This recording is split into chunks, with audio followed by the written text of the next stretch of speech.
জর্দাটা আমি একটু হালকা জর্দার রং দিয়ে পোলার চালটা আমি একটু সিদ্ধ করে নিয়েছি। একবারে পুরা সিদ্ধ না, অর্ধেক সিদ্ধ।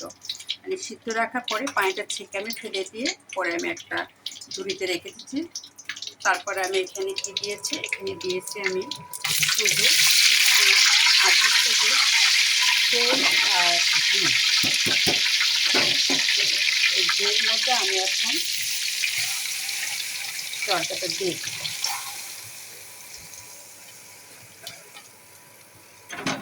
দেওয়ার পরে আমি ইচ্ছা মতো একটু নাড়ব।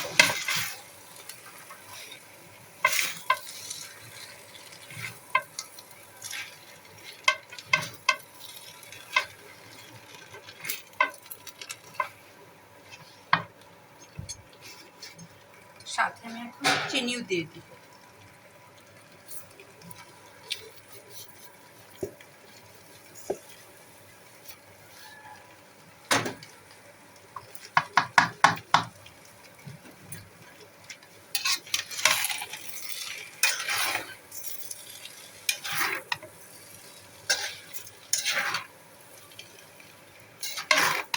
আমি সুন্দর করে ঘি দিয়ে এটাকে আগে ভেজে নিব।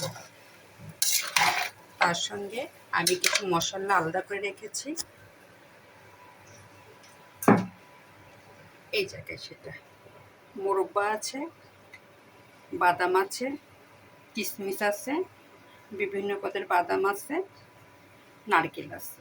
এই মশলাটা আমি দিয়ে দিব।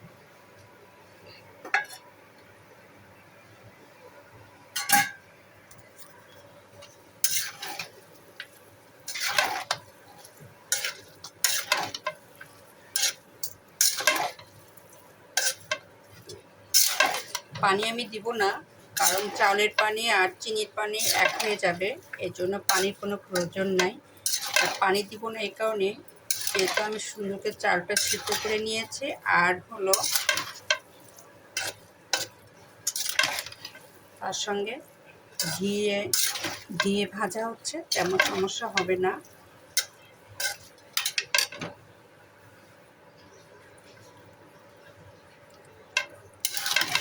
চিনি আমার আরেকটু লাগবে, আরেকটু ঘি দিব।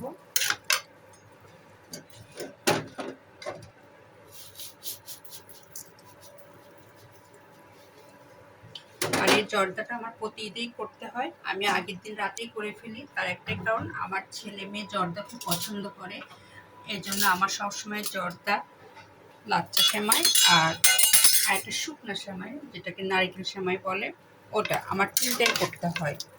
তারা খায় অল্প, কিন্তু চাহিদা থাকে তিনটারই। এই জন্য এই জর্দার সঙ্গে আমি এখন লাচ্চা সেমাইটা করে ফেলবো। তার জন্য আমি সিস্টেম করে ফেলেছি।